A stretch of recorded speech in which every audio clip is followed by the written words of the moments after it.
Que le nom du Seigneur soit glorifié, que le nom du Seigneur soit béni.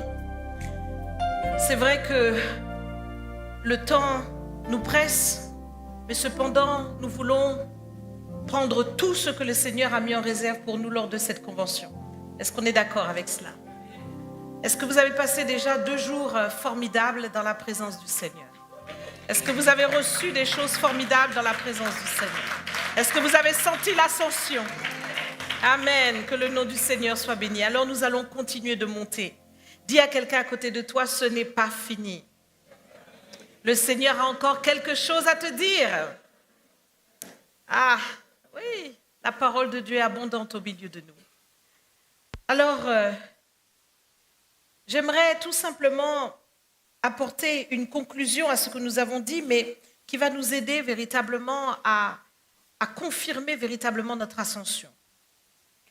Le Seigneur veut que nous puissions monter spirituellement à tous les niveaux. Parce que c'est lui qui nous attend en haut, c'est lui qui nous le dit, c'est lui qui nous attend là, c'est lui qui veut véritablement que nous puissions monter. Il est en haut. Et là où il est, il veut que nous y soyons aussi. Il dit, tu seras toujours en haut et jamais en bas.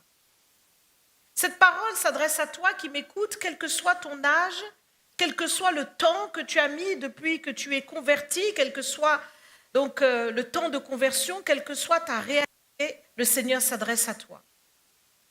Dans Genèse 17, versets 1 à 2, il nous est dit que Abraham était âgé de 99 ans quand l'Éternel lui apparut et lui dit, « Je suis le Dieu Tout-Puissant, marche devant ma face et sois intègre. J'établirai mon alliance entre moi et toi et je te multiplierai à l'infini. » C'est notre père Abraham qui a reçu cette promesse à son âge avancé. Et le Seigneur veut lui montrer qu'il y a encore devant lui des choses glorieuses que Dieu lui réserve. Et pour toi, cette parole doit signifier ceci. Il n'est jamais trop tard. Oui, pour toi, ce que le Seigneur veut que tu saches, c'est qu'il y a toujours espoir et tu peux encore transformer véritablement ton quotidien par la puissance du Saint-Esprit. Tu peux véritablement monter dans la présence de Dieu. Ton caractère peut encore changer pour véritablement ressembler à celui de Christ, comme il l'a dit ici à Abraham. Souvent, on se dit, je suis déjà une personne mûre ou mature ou je ne sais pas de quel âge. C'est difficile de changer. Mais non, 99 ans, Dieu lui dit de changer. Sois intègre, marche devant ma face. Donc toi aussi, maintenant, assouplis-toi à nouveau.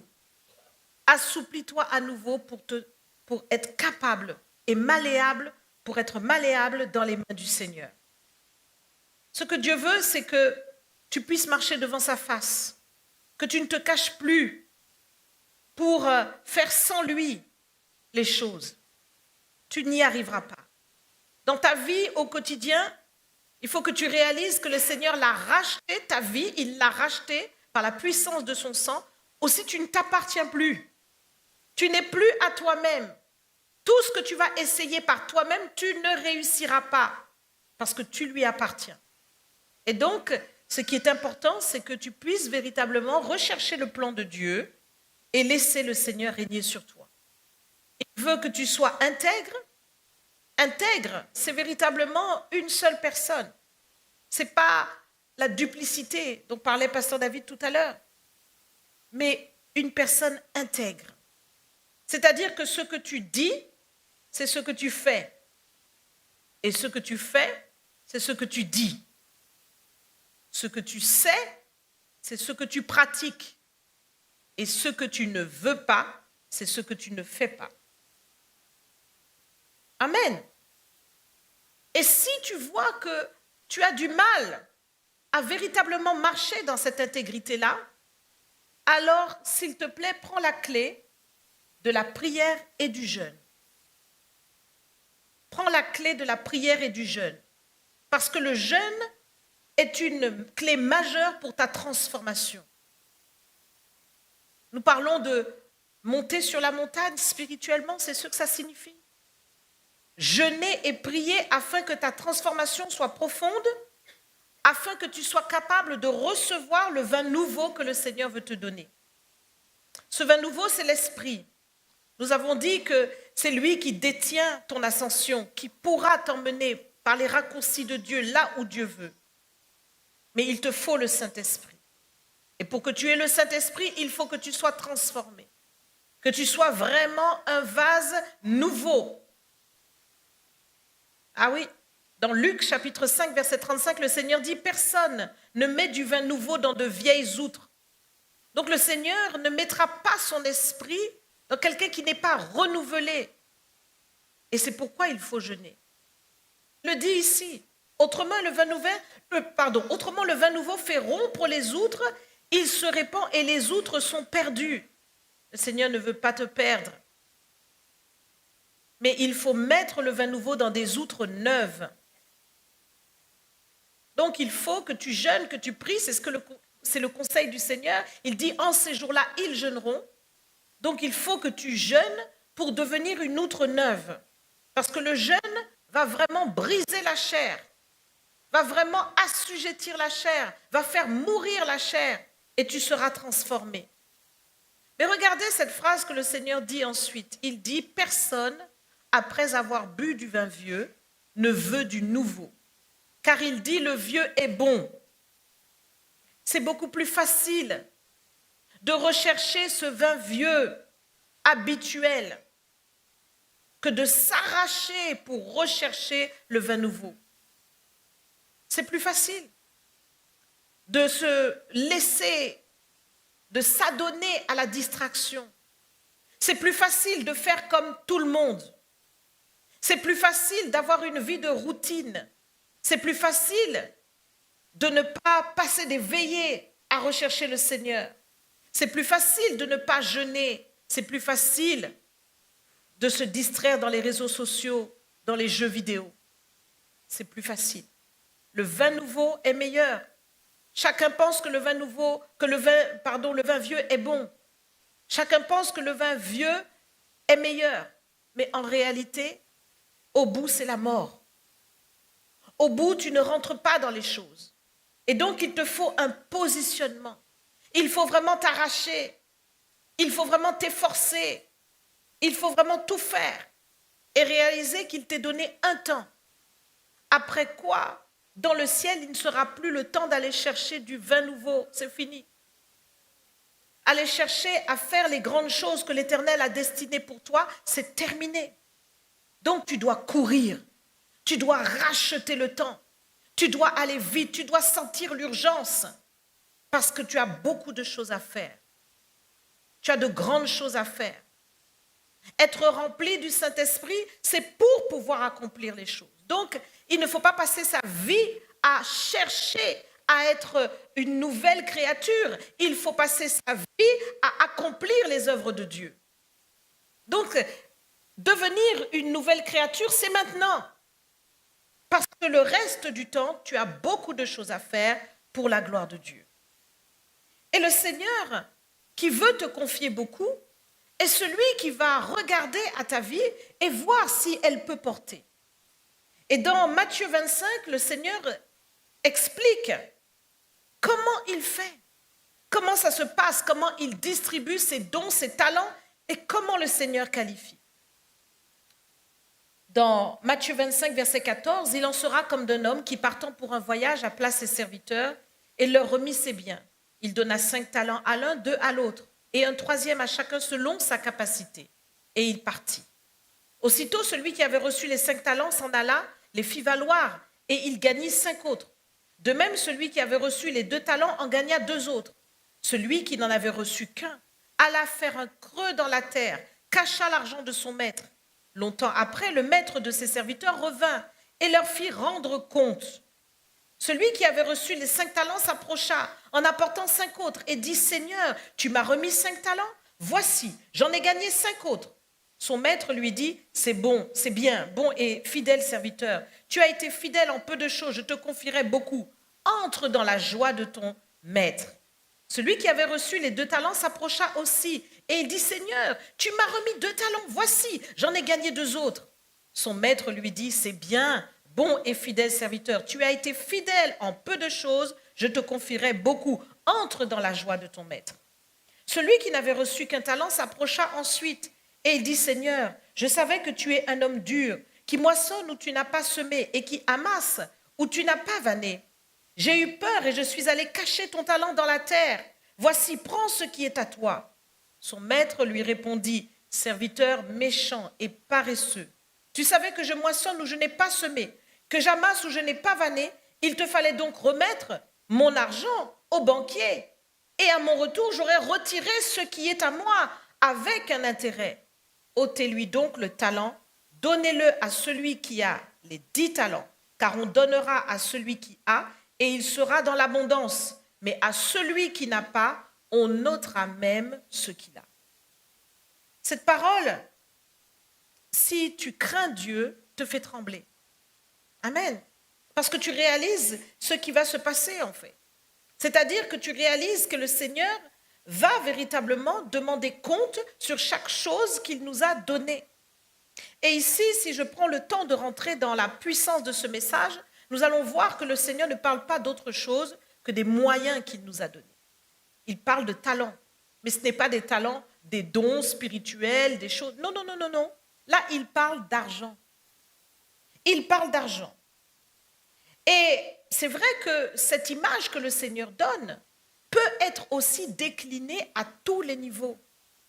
Nous pouvons véritablement prendre cette parole pour tout ce que le Seigneur peut nous confier, l'argent certes, mais aussi les responsabilités, les capacités, les dons, tout ce que le Seigneur nous a donné. Il nous en demandera compte. Et quand nous regardons comment le Seigneur fait, nous voyons qu'il est le plus grand manager avec véritablement une sagesse qui nous émerveille et qui est exemplaire. Le Seigneur nous montre ici qu'il ne va pas confier beaucoup à celui qui est infidèle. Non. Et quand nous parlons donc de l'ascension, nous parlons effectivement de monter en responsabilité, de monter en influence, de monter dans l'étendue de la zone d'intervention de chacun. Et nous voyons que le Seigneur ne confie pas plus à celui qui n'est pas fidèle. Dieu veut véritablement trouver les fidèles et il a une façon de pouvoir déterminer qui l'est et qui ne l'est pas. Il te confie quelque chose et il voit comment tu le fais valoir. Et si véritablement tu le fais fructifier, il te donne plus. Ne t'étonne pas si tu stagnes. Si tu n'es pas fidèle, le Seigneur ne te confiera pas plus. Tu regarderas les autres passer devant toi. Tu regarderas les autres aller dans une nouvelle dimension et toi rester toujours au même niveau parce que tu n'es pas fidèle. Donc la fidélité est un élément essentiel de ton ascension. Tu dois véritablement comprendre que pour rentrer dans cette dimension que le Seigneur veut accomplir au milieu de toi, faire de toi un homme, une femme influente, il va falloir véritablement que tu sois fidèle. Fidèle dans peu de choses, fidèle dans les petites choses, et le Seigneur te confiera de plus grandes. Nous l'avons dit, c'est le plan de Dieu. Et donc, tout ce que Dieu te donnera, ce sera en fonction du fait qu'il puisse te faire confiance ou pas. Le Seigneur veut pouvoir te faire confiance. Il veut voir s'il peut s'appuyer sur toi.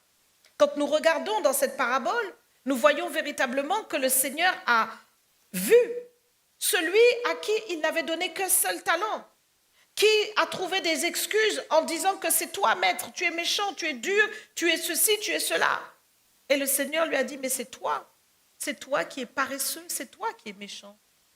Parce que j'aurais tiré un intérêt de ce que je t'ai donné, je te l'ai donné, c'était à toi de le faire valoir. Voyez? Donc le Seigneur t'a remis des choses, c'est à toi de le faire valoir, c'est à toi de te lever avec ce que Dieu t'a donné pour pouvoir en fait faire fructifier ce que le Seigneur t'a donné afin qu'il te confie plus.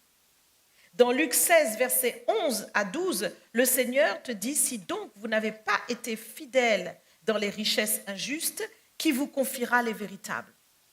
C'est vrai que beaucoup d'enfants de Dieu, Et je termine d'ailleurs le verset, « Et si vous n'avez pas été fidèle dans ce qui est à autrui, qui vous donnera ce qui est à vous ?» Beaucoup d'enfants de Dieu souhaitent véritablement que leur vie, je parle sur un plan même matériel, soit plus aisée, soit plus facile. Mais le Seigneur te le dit ici, il faut être fidèle dans les richesses injustes, afin qu'on te confie les véritables. Donc le Seigneur veut véritablement voir au milieu de toi une fidélité dans ta façon de gérer les choses. Et ça peut manquer. Je l'ai dit hier, ça peut manquer. Parfois, tu peux te retrouver dans une position où tu fais des arriérés de dîmes avec le Seigneur. Tu fais des arriérés d'offrande avec le Seigneur. Et le Seigneur voit que ce n'est pas le bon positionnement. Il sait très bien que c'est une désobéissance qui t'empêche d'accéder à ce qui est à toi. Pourtant, ce sont des choses qui sont là, disponibles pour toi. Mais si tu n'as pas été fidèle dans ces choses-là, il ne pourra pas te donner ce qui est à toi. Et cela est valable dans tous les domaines. À ton travail, est-ce que tu es vraiment fidèle? Dans tes études, toi qui es étudiant, est-ce que tu es fidèle? Dans toutes les œuvres que tu accomplis au CRC, est-ce que tu es fidèle? Dans toutes les responsabilités qui te sont confiées, est-ce que tu es fidèle? Dans le ministère que le Seigneur t'a confié, est-ce que tu es fidèle? Envers tes pasteurs, est-ce que tu es fidèle? C'est toi qui peux répondre à cette question-là. Personne ne sera surpris d'entendre le Seigneur dire que tu as été infidèle, paresseux ou méchant. Personne ne sera surpris. Tu sauras toi-même, effectivement, que c'est ainsi que tu as agi. Et donc, nous l'avons dit, tu peux dès maintenant te déterminer à être un élu et non pas être dans une position où tu ne sais pas ce que tu fais, tu ne sais pas pourquoi tu le fais, tu ne sais pas comment tu le fais. Non, prends ta position. C'est un positionnement pour l'ascension. Et ton ascension, donc, se résume à cette question, est-ce que Jésus peut te faire confiance? Parce qu'il veut te donner plus. Il te le donnera s'il peut te faire confiance. Si Dieu voit qu'il peut s'appuyer sur toi, alors il te confiera plus. Et vous savez, si au-dedans de toi, tu es quelqu'un qui est toujours hésitant, dont le cœur est toujours partagé, tu fais mais ton cœur n'est pas là, tout ça le Seigneur le voit, ça n'est pas la fidélité. Dieu veut au contraire qu'il puisse s'appuyer pleinement. Et regardez comment le Seigneur a parlé à Pierre. Quand Pierre avait renié le Seigneur, après sa résurrection, est revenu vers Pierre et lui a dit, « Pierre, m'aimes-tu plus que ne font ceci ?» Et il lui a répété cette question 3 fois pour aller au plus profond de son esprit, de son âme, de son être entier, pour aller chercher quelque chose de sûr en lui. Il faut que tu sois positionné au-dedans de toi, au plus profond de toi. Et quand Pierre a abandonné entre les mains du Seigneur sa réponse et qu'il lui a dit, « Seigneur, tu le sais. Seigneur, tu sais toutes choses. Tu sais que je t'aime. » Jusqu'au plus profond de son être, il a tout lâché entre les mains du Seigneur. Il s'est totalement abandonné entre les mains du Seigneur. Il n'y avait plus en lui quelconque zone où il ne voulait pas que le Seigneur puisse agir au-dedans de lui. Il a tout abandonné. Seigneur, tu connais toutes choses. Tu sais que je t'aime. Et là, c'est comme on dirait en anglais, en français on dirait un abandon total. Il s'est totalement abandonné entre les mains de Dieu. Si tu veux ton ascension, il va falloir que tu arrives à ce point-là. Ton ascension est entre les mains de Dieu. Tu ne pourras la trouver ni du nord, ni du sud, ni de l'est, ni de l'ouest. Personne ne fera ta promotion. Personne ne t'aidera à monter. Personne. Le Seigneur seul. Il te faut t'abandonner totalement entre les mains de Dieu. Et dans cet abandon, nous l'avons dit, c'est l'Esprit qui te conduira par des directives précises. L'Esprit t'entraînera de victoire en victoire, de gloire en gloire, pas à pas. Il va te donner des directives. Il va te dire ce qu'il faut faire. C'est l'Esprit de Dieu au milieu de toi, l'Esprit de sagesse dont nous avons parlé hier. Il abat des forteresses, comme devant Josué. Ils tomberont. Tous les murs de Jéricho tomberont devant toi. Rien ne te résistera. Les murs les plus épais, les forteresses les plus imprenables, tout cela va tomber devant toi parce que l'Esprit de Dieu est au milieu de toi. C'est vrai que l'ennemi déploie ses positions. Il fait tout pour que tu ne passes pas, mais c'est exactement là que Dieu veut que tu ailles.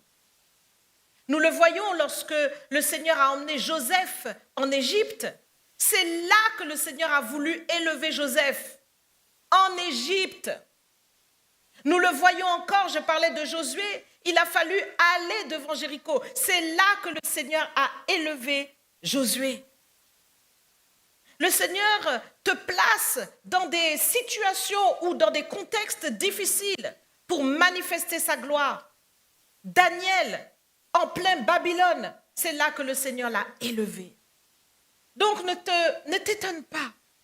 Lorsque tu vois une telle opposition devant toi et que tu es devant un chemin qui semble impossible à surmonter humainement, sache que c'est exactement là que Dieu veut se glorifier. Parce que Dieu est le Dieu de l'impossible. Ce qui l'intéresse, ce sont les choses que tu ne peux pas faire. Ce qui l'intéresse, ce sont les chemins où tu ne peux pas aller par toi-même. Ce qui intéresse le Seigneur, c'est de se glorifier dans ce que l'homme ne peut pas faire. C'est ça qui intéresse Dieu. Et donc, ne t'étonne pas. Ne t'étonne pas que tu te retrouves dans une situation où les choses peuvent être difficiles. C'est pour que la gloire de Dieu soit manifestée. Et il faut une puissance. Il faut un conseil de Dieu. Il faut des directives de l'Esprit à la hauteur du challenge qui est en face de toi. Le challenge est grand. Il est immense. La montagne est élevée. Mais le Seigneur te dit, qui est cette grande montagne? Tu seras aplani devant Zorobabel. Aplani.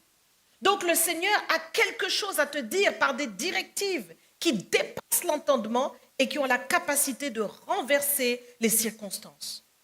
Mais il faut que tu sois à l'écoute. Et c'est là mon point ce matin qui va véritablement clore l'enseignement que nous avons reçu pendant ces 3 jours. Je veux te parler de quelque chose que tu négliges bien souvent. Je veux te parler des ordonnances de l'Esprit. Quand le Seigneur parle dans sa parole et qu'il donne véritablement à son peuple des instructions, il dit, vous suivrez et mes lois et mes ordonnances. Dieu parle des lois et des ordonnances. Il ne parle pas de la loi seulement ou des lois seulement. Il parle des lois et des ordonnances. Et cela a été donné à Moïse. Moïse a reçu la loi et les ordonnances, les lois et les ordonnances, et les a données au peuple d'Israël. Et quand Jésus est venu, Jésus a établi l'accomplissement de la loi. Et il dit clairement, moi je vous dis, moi je vous dis. Donc il donne une loi et il dit, aimez-vous les uns les autres. C'est la loi qu'il nous a laissée. C'est le commandement nouveau qu'il nous a laissé, dans lequel toute la loi est accomplie. Si nous nous aimons, nous ne pouvons pas nous faire du mal les uns les autres. Tu ne pourras pas tuer, tu ne pourras pas tromper, tu ne pourras pas mentir, parce que nous nous aimons. Amen. C'est la loi que le Seigneur nous a donnée. Et dans cette loi, évidemment, il y a le pardon. Si tu aimes ton prochain comme toi-même, tu lui pardonneras. C'est très important. Le pardon doit véritablement être quelque chose qui t'anime parce que tu es rempli de l'amour de Dieu et que l'amour de Dieu est maintenant ta loi. Mais parlons des ordonnances. La loi, c'est quelque chose qui s'impose à tous, qui est une règle impérative, un idéal, une norme que Dieu établit et qui ne doit pas être contournée. La loi est une disposition normative, une règle juridique d'application obligatoire qui régit le pays dans lequel on se trouve, qui régit la nation dans laquelle on se trouve. Donc, dans ce pays-là, si l'on établit telle loi, tout le monde doit se conformer à cette loi. Et donc, si nous sommes dans le royaume de Dieu, il y a la loi de Dieu qui garantit que tu sois dans le royaume. Si tu respectes la loi, tu es dans le royaume, soumis au royaume, et tu bénéficies du royaume. C'est ce que Dieu veut. Donc quand nous marchons dans l'amour, tout comme le royaume de Dieu est imprégné de l'amour de Dieu, fonctionne par amour, vous ne verrez jamais dans le ciel autre chose que l'amour. Amen. Alors quand tu marches dans l'amour, tu marches dans le royaume. Parce que Dieu est amour. Et c'est très important de le réaliser, de le comprendre. Si tu fais partie du royaume de Dieu, tu dois marcher dans l'amour. C'est ce que Dieu veut. Et maintenant, il n'y a pas que la loi. Il y a aussi des ordonnances. La loi s'applique à tous, mais les ordonnances sont particulières. L'ordonnance, c'est ce qui te concerne toi personnellement et qui ne concerne pas l'autre. Une ordonnance ne peut pas être appliquée à tout le monde, exactement comme un médecin qui prescrit. Une ordonnance, elle est prescrite par une autorité compétente qui va te dire ce que tu dois faire. Et elle est un acte qui précise des choses que la loi ne peut pas préciser.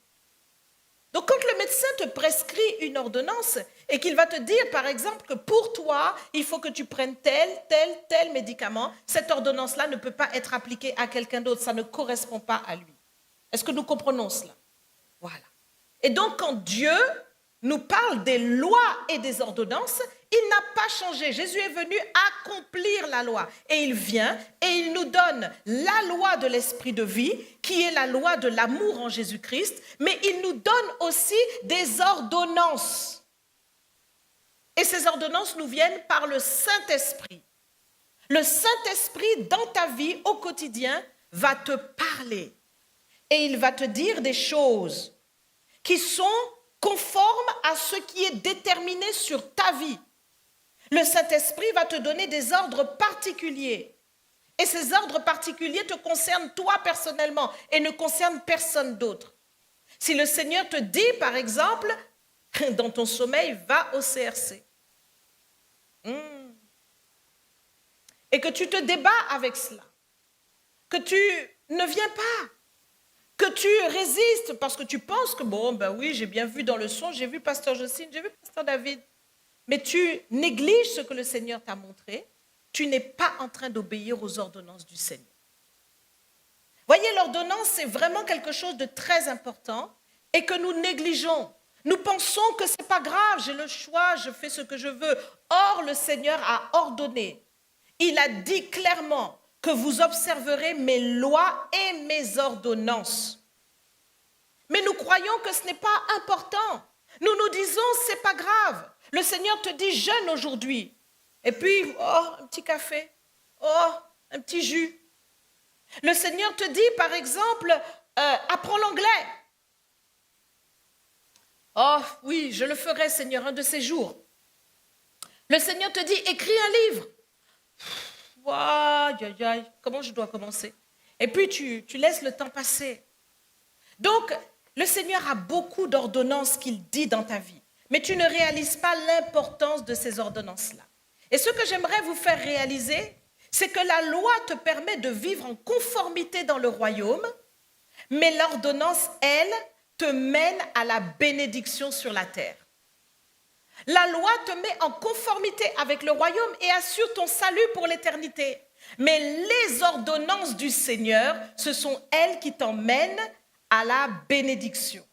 Donc nous le lisons dans Deutéronome chapitre 28, on en a beaucoup parlé pendant ce séminaire, pendant cette convention. Si tu obéis à la voix de l'Éternel, ton Dieu, en observant et en mettant en pratique tous ces commandements que je te prescris aujourd'hui, l'Éternel, ton Dieu, te donnera la supériorité sur toutes les nations de la terre. Voici toutes les bénédictions qui se répandront sur toi, qui seront ton partage, lorsque tu obéiras à la voix de l'Éternel, ton Dieu, etc., etc. Donc, vous voyez qu'il s'agit de l'obéissance à la voix du Seigneur. À la voix. C'est-à-dire que l'Esprit de Dieu te parlera. Il te dira des choses. Et si tu obéis bien, c'est là que tu seras béni. Donc ces directives qui te sont données par la voix de Dieu, ce sont les directives que l'Esprit te donne, les ordonnances particulières, les choses qu'il te dit en personne, en particulier. Et souvent, tu les méprises, tu les minimises, tu les oublies, tu les négliges, tu ne les respectes pas. Et cela a un rapport avec ton ascension. Pourtant, c'est exactement le chemin que Dieu veut utiliser pour te faire monter. Mais si tu ne respectes pas ces choses, parce que tu n'en mesures pas l'importance, tu ne fais pas le lien, en fait, entre ce que Dieu t'ordonne, ces ordonnances qu'il te donne, tu ne fais pas le lien avec ton ascension, avec ta montée, avec ta bénédiction, avec ton accroissement. Tu n'en fais pas le lien. Tu n'en fais pas le lien. Les directives pour Dieu sont aussi importantes que les lois. Lorsque nous lisons la parole du Seigneur, nous sommes vraiment édifiés. Et nous avons besoin de plonger les regards dans cette parole parce qu'elle est capable de pouvoir nous instruire et de nous donner de comprendre les choses. Donc nous allons lire un passage et comprendre ce que le Seigneur veut nous dire aujourd'hui. Dans Josué chapitre 1, le Seigneur parle à Josué et le Seigneur lui dit, verset 5, « Nul ne tiendra devant toi tant que tu vivras. Je serai avec toi comme j'ai été avec Moïse, je ne te délaisserai point, je ne t'abandonnerai point. Fortifie-toi et prends courage, car c'est toi qui mettras ce peuple en possession du pays que j'ai juré à leur père de leur donner. Fortifie-toi seulement et aie bon courage en agissant fidèlement selon toute la loi que Moïse, mon serviteur, t'a prescrite. Ne t'en détourne ni à droite ni à gauche afin de réussir dans tout ce que tu entreprendras. » Donc Josué a entendu tout ce que le Seigneur lui a dit et il s'est positionné. Et je veux véritablement prendre l'exemple de Josué parce que Josué était un homme comme nous. Le Seigneur lui dit au verset 9, « Ne t'effraie point et ne t'épouvante point. » Imaginez Josué. Josué était un homme de la même nature que nous, en face d'une telle responsabilité, en face d'un tel défi de faire rentrer le peuple d'Israël, un peuple qui n'est pas des gens, ce ne sont pas des soldats qui ont eu l'habitude de combattre, etc. C'était des gens qui ont marché dans le désert. Imaginez l'épouvante qui pouvait reposer sur Josué. Dans sa détresse, dans sa panique, le Seigneur lui dit « Ne t'épouvante point ». Donc il était vraiment paniqué, mes bien-aimés, paniqué. Et le Seigneur dit à Josué, ne t'épouvante point. Et il lui promet d'être avec lui tous les jours. Donc Josué se lève sur la base de ce que Dieu lui dit. Et véritablement, il se retrouve, on le voit toujours dans Josué, nous allons plus loin et nous regardons ce qui s'est passé devant Jéricho. Il se retrouve là devant Jéricho. Et il nous est dit que Jéricho, au chapitre 6, était fermé, barricadé devant les enfants d'Israël. Personne ne sortait, personne n'entrait. Et Dieu parle à Josué au travers de celui qui lui a apparu. Et le Seigneur lui dit, je livre entre tes mains Jéricho, son roi, ses vaillants soldats. Et il lui donne la stratégie. Voyez, donc Dieu est capable de te révéler exactement comment tu vas faire pour prendre quelque chose qui est imprenable, entrer dans quelque chose que tu ne peux pas rentrer humainement parlant. Dieu peut te donner des stratégies. Il peut te donner des stratégies pour l'immobilier, des stratégies pour tes investissements, des stratégies pour tes études. Il va te donner des stratégies. Il veut te faire aller dans cette dimension-là. Et il faut être à l'écoute. Donc Josué a été à l'écoute et il a pu prendre Jéricho. Quand il a pris Jéricho, en fait, il a écouté ce que le Seigneur lui avait dit, parce que c'est très important et il faut vraiment écouter les instructions du Seigneur. Le Seigneur lui dit, au verset 17, « La ville sera dévouée à l'Éternel par interdit, elle et tout ce qui s'y trouve. Mais on laissera la vie à Rahab, la prostituée, et à tous ceux qui seront avec elle dans la maison, parce qu'elle a caché les messagers que nous avions envoyés.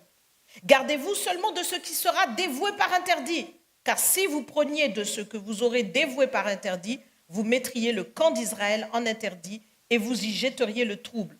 Tout l'argent et tout l'or, tous les objets d'airain et de fer seront consacrés à l'Éternel et entreront dans le trésor de l'Éternel. » Donc nous voyons les directives particulières que le Seigneur a données à Josué pour pouvoir prendre Jéricho. Et ils ont pris Jéricho selon justement toutes ces directives. On le voit toujours dans ce chapitre-là, dans les versets suivants, il nous est dit, au verset 24, ils brûlèrent la ville et tout ce qui s'y trouvait. Seulement, ils mirent dans le trésor de la maison de l'Éternel l'argent, l'or et tous les objets d'airain. Donc, ils ont fait ce qui avait été demandé par le Seigneur et ils ont vu une victoire écrasante. L'Éternel, au verset 27, fut avec Josué, dont la renommée se répandit dans tout le pays. Donc, nous sommes fortifiés, nous sommes victorieux, nous sommes dans la réussite, nous sommes dans le succès lorsque nous écoutons toutes les directives particulières que Dieu donne. Mais voici au chapitre 7 quelque chose qui se passe. Nous voyons au verset 1, les enfants d'Israël commirent une infidélité au sujet des choses dévouées par interdit. Qu'est-ce qui s'est passé? Vous connaissez cette histoire. Ils sont allés maintenant vers Haï, la ville suivante, et quand ils arrivent vers Haï, il nous est dit que c'était une grande défaite pour le peuple d'Israël. Au début, Josué a envoyé quelques espions pour aller voir. Et quand ils sont revenus, ils ont dit « Oh, fastoche, Josué, on n'a qu'à venir avec 3000 hommes seulement. » Et quand ils sont partis, ça a été une grande défaite. Il nous est dit au verset 6, Josué déchira ses vêtements. Parce que pourquoi? Il y a eu des morts parmi le camp d'Israël. Il se prosterna jusqu'au soir le visage contre terre devant l'arche de l'Éternel. Lui et les anciens d'Israël, ils se couvrirent la tête de poussière. Josué dit, ah Seigneur éternel, pourquoi as-tu fait passer le Jourdain à ce peuple pour nous livrer entre les mains des Amoréens, nous faire périr? Oh, si nous eussions su rester de l'autre côté du Jourdain, de grâce Seigneur, que dirais-je? Voyez la confusion pour Josué. Je fais le passage court. Verset 10, l'Éternel dit à Josué, lève-toi. Lève-toi. Pourquoi restes-tu ainsi couché sur ton visage? Israël a péché. Ils ont transgressé mon alliance que je leur ai prescrite. Ils ont pris des choses dévouées par interdit. Ils les ont dérobées et les ont dissimulées et ils les ont cachées parmi leurs bagages. Aussi, les enfants d'Israël ne peuvent-ils résister à leurs ennemis? Ils tourneront le dos devant leurs ennemis, car ils sont sous l'interdit. Je ne serai plus avec vous si vous ne détruisez pas l'interdit du milieu de vous. Donc, vous voyez, il y a des ordonnances. Dans les ordonnances, ce sont des choses que Dieu te dit de faire. Il y a des choses que Dieu te dit de ne pas faire. Il te dit, fais ça. Il te dit, ne fais plus ça. Il te dit, ne fais pas ça. Ne va pas à tel endroit. Ne fréquente pas telle personne. Ne fais pas telle chose. Mais parfois, tu passes outre. Tu ne mesures pas l'importance de ce que Dieu te dit. Et ces choses, véritablement, constituent pour toi un échec, là, dans ta vie, qui marche avec toi au quotidien et par lequel tu ne peux pas réussir ce que tu entreprends. Parce que Dieu ne peut pas donner le succès à ceux qui ne le glorifient pas. Alors, ils ont cherché qui? Le Seigneur lui a dit comment procéder pour pouvoir trouver qui. Je fais l'histoire courte. Et ils ont fini par voir que c'était Akan. Akan avait vu un beau manteau, il avait vu, il nous est dit dans le butin qu'il a vu un beau manteau de chinéar, 200 cycles d'argent et un lingot d'or du poids de 50 cycles. Il les a convoités et il les a pris. Alors que l'ordre du Seigneur était que tout l'or, tout l'argent devait être mis au trésor et tout devait être brûlé. Il ne devait rien ramener. Mais il n'a pas respecté la directive. Il n'a pas écouté la voix du Seigneur. Et nous voyons par la suite ce que le Seigneur dit maintenant à Josué.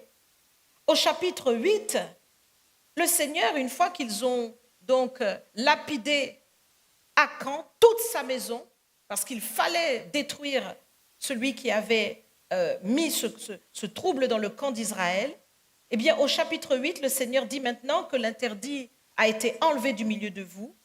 Au verset 1, l'Éternel dit à Josué, ne crains point, ne t'effraie point. Prends avec toi tous les gens de guerre, lève-toi et monte contre Haï. Donc vous voyez que le Seigneur est capable de mettre devant vous des choses à faire, des choses à prendre, où vous n'arrivez pas à rentrer dans ces choses parce qu'il y a quelque chose qui dérange le Seigneur, parce qu'il y a une désobéissance, parce qu'il y a quelque chose qui n'est pas en conformité avec ce que l'Esprit a dit. Et voici maintenant que le Seigneur redit à Josué, vas-y, prends à nouveau Aï, je serai avec toi. Et maintenant, ils prennent Aï. Et voici ce que le Seigneur dit, et c'est très intéressant. Le Seigneur dit au verset 4, écoutez, et il leur dit ce qu'ils devront faire. Vous allez à nouveau prendre Aï, mais cette fois-ci, et ça c'est vraiment formidable, parce que l'on réalise à quel point véritablement la directive du Seigneur est importante. Il dit cette fois-ci, prenez pour vous. Au verset 2, seulement vous garderez pour vous le butin et le bétail. Tiens donc, pour la même ville, la directive a changé. Pour la même ville, on prend Aï, mais cette fois-ci, il n'y aura pas un interdit à prendre le butin pour nous. La même ville. Donc, vous comprenez que pour Dieu, ce qui importe, ce n'est pas tant le fait de faire de telle manière ou de telle manière, mais c'est le fait que ça soit lui qui le dit. Ce qui importe à Dieu, c'est qu'il t'a donné une directive. S'il t'a dit ne touche pas, parce qu'il t'a dit ne touche pas, tu ne touches pas. Parce qu'il est maître et seigneur. Voyez, il dit cette fois-ci, seulement vous garderez pour vous le butin et le bétail. Mais Seigneur, pourtant Akan est mort parce que tu avais donné la directive contraire. Eh bien oui, parce que c'est la directive que j'ai donnée et que Akan ne l'a pas respectée. Donc vous voyez que tout le royaume, nous l'avons dit, mais il faut bien comprendre comment ça se passe. Les anges qui étaient là pour pouvoir donner la victoire au peuple d'Israël, à Josué, ne travaillent que sous l'ordre de Dieu. Tant que les choses sont dans l'ordre de Dieu, les anges ne sont là que pour obéir à l'ordre de Dieu. Si vous dérogez à l'ordre de Dieu, vous n'êtes plus sous la puissance du royaume. Le royaume ne vous accompagne plus parce que les anges ne feront rien d'autre que ce que Dieu a dit. Amen.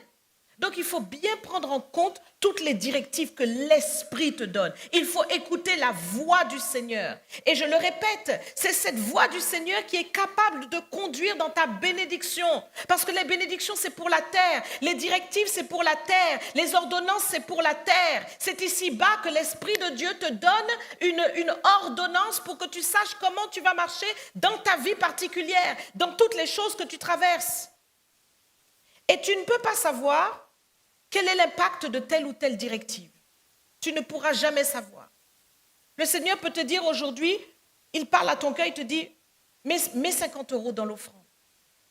Tu ne sais pas l'impact de ça. Tu ne sais pas pourquoi le Seigneur te dit c'est 50 €. Tu vas te dire, non, mais 45, Seigneur. Je garde 5 pour moi. 50. Le Saint-Esprit te dit 50. Tu calcules encore. Seigneur, 45. Voyez ce que je veux dire? Parce que tu calcules, mais tu as raté.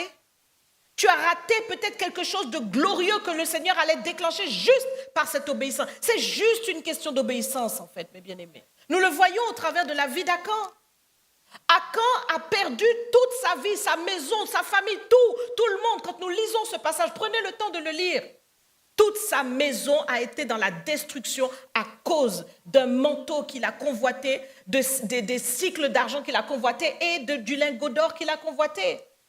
Et tout d'un coup, lorsque tout le monde repart à Aï, cette fois-ci, prenez tout le butin pour vous. Vous vous rendez compte? Vous vous rendez compte? C'est terrible, mes bien-aimés. Donc, nous avons vraiment besoin de comprendre cette leçon-là entre les lois et les ordonnances. Les ordonnances de l'Esprit dans ta vie vont être déterminantes pour que tu puisses rentrer dans ton ascension. Parce que ça sera véritablement quelque chose de fort au milieu de toi. L'Esprit de Dieu te dira, ne fais pas ci, fais ça, fais comme ci, fais comme ça. Et tu verras que le Seigneur va vraiment te bénir au travers de ces directives-là. Elles sont importantes aux yeux de Dieu. Voyez, quand le Seigneur dit ils ont brisé mon alliance. Il y a une alliance entre toi et le Seigneur. Et cette alliance, elle est garantie par ton obéissance. Tu restes dans l'alliance tant que tu es obéissant au Seigneur. Mais ce n'est pas simplement, Seigneur, je ne mens point, je ne triche point, je ne paie. Non, c'est aussi, j'écoute la voix de mon Dieu en toutes choses. Donc, fidèle dans les petites choses, il te confiera de plus grandes. Et cette fidélité doit être manifestée. Achan, lorsqu'il a péché, n'a pas vu le lien entre sa propre vie, que sa vie en dépendait par rapport à ces directives-là. Il n'a pas fait le lien et tout ce qu'il a vu, c'est d'aller prendre ce manteau et ce lingot d'or et tout ça. Donc, il faut vraiment réaliser que parfois, nous sommes dans l'immédiateté et on ne regarde pas plus haut. On ne réalise pas, on se dit, je vais faire ça quand même, c'est pas grave. Mais quand tu ne fais pas ce que l'Esprit de Dieu te dit, tu vas stagner, tu vas reculer, tu vas même ouvrir la porte à l'esprit de mort dont Pasteur David parlait tout à l'heure. L'esprit de mort, tu vas ouvrir, parce que ça n'est pas l'esprit de vie. L'esprit de vie, c'est Dieu. Mais lorsque tu es dans la désobéissance, tu ouvres la porte à l'esprit de mort. Tu ne vas pas comprendre pourquoi tu es assoupi, pourquoi tu es terrassé, pourquoi tu n'arrives pas. Mais tout ça, c'est l'esprit de mort. Et il faut sortir de ça. Mais bien-aimés, sortons de cela. Aujourd'hui, fais alliance avec l'Esprit de Dieu et comprends que tu dois obéir à la voix du Seigneur. Comprends que cette voix est importante aux yeux du Seigneur, qu'elle est aussi importante que la loi, qu'elle est capable de te conduire, cette voix du Seigneur, dans toutes les bénédictions, dans toute l'ascension qu'il a prévue pour toi. Lorsque tu vas le faire, c'est parce que tu auras compris que tu ne peux pas rivaliser avec la sagesse de Dieu et que le Saint-Esprit est ton meilleur atout pour marcher dans la gloire du Seigneur, alors tu vas véritablement abandonner tes pensées, tu vas sortir de toute forme d'orgueil par lequel tu entretiens tes raisonnements et tu défends tes positions en disant oui, oui, mais moi, je pense que, je considère que, je raisonne comme ça, je pense que je... Tout ça, tu dois l'abandonner. Parce que c'est l'Esprit de Dieu qui doit régner en toi. La conception humaine ne peut pas aider Dieu. La conception humaine est une folie aux yeux de Dieu. Il faut vraiment que tu en sois conscient et que tu acceptes d'abandonner tes pensées. Ésaïe 55, verset 8 nous dit « Car mes pensées ne sont pas vos pensées et vos voix ne sont pas mes voix, dit l'Éternel. Autant les cieux sont élevés au-dessus de la terre, autant mes voix sont élevées au-dessus de vos voix et mes pensées au-dessus de vos pensées. » Aujourd'hui, abandonne de tout ton cœur tes pensées et tiens-toi sous véritablement l'autorité du Saint-Esprit qui va te faire monter dans cette dimension où tu pourras exercer ta domination. Josué l'a compris. Josué l'a compris et il a pu prendre tout le territoire pour Israël. C'est véritablement une grande victoire, mes bien-aimés. Et nous, en tant que peuple de Dieu, nous devons vraiment nous inspirer de cela. Le Centre du Réveil Chrétien International a beaucoup de choses à faire.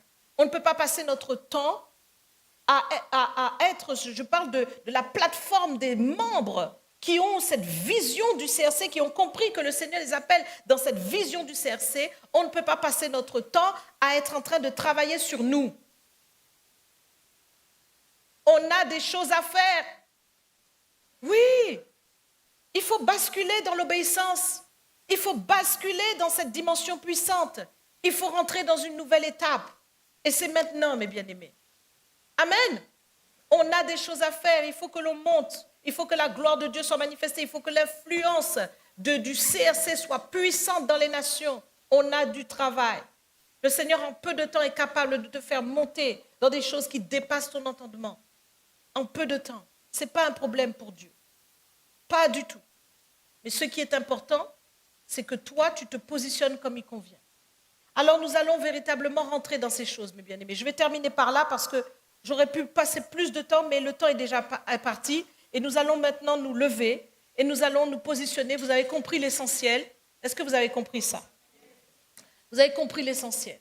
Et donc maintenant, ce qui est important, c'est que chacun apprenne à obéir à l'Esprit au milieu de lui. Et que tu ne négliges plus toutes les choses que le Seigneur te dit. Tu vas certainement te rappeler que le Seigneur t'avait dit beaucoup de choses que tu as négligées. Et tu vas vraiment te repentir de cela et te positionner pour obéir à l'Esprit de Dieu. Donc répète ces quelques paroles après moi. Seigneur Jésus, j'ai entendu ta parole et j'ai compris que je négligeais la voix du Saint-Esprit au milieu de moi. Je réalise que tes ordonnances sont aussi importantes que ta loi. J'accepte les ordonnances de l'Esprit de Dieu dans mon quotidien. J'accepte de t'obéir. Je ne veux plus te résister. Je ne veux plus me rébeller. Je ne veux plus me débattre avec ta volonté, mais je te laisse régner. Et aujourd'hui, Seigneur, j'accepte pleinement tes ordonnances. Je me soumets à toi, sans même réfléchir, parce que c'est toi qui sais quels sont les impacts de ces ordonnances dans ma vie.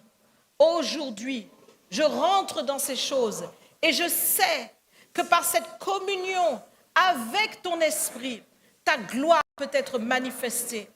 Comme tu as permis à Josué de remporter de grandes victoires, tu me fais remporter de grandes victoires. Moi aussi, Seigneur, je rentre dans cette dimension où nul ne tiendra devant moi, où tu seras toujours avec moi tant que je vivrai. Je te dis merci, Seigneur, pour la dimension du Saint-Esprit dans ma vie. Je ne néglige plus ta gloire et ma rédemption se manifeste. Ma bénédiction éclate. Ta gloire est manifestée, non seulement dans ma vie, mais dans tout le centre du réveil chrétien. Je te dis merci, Père, au nom de Jésus. Amen. Acclame le Seigneur. Alléluia. Gloire à Dieu. Que le nom du Seigneur soit béni.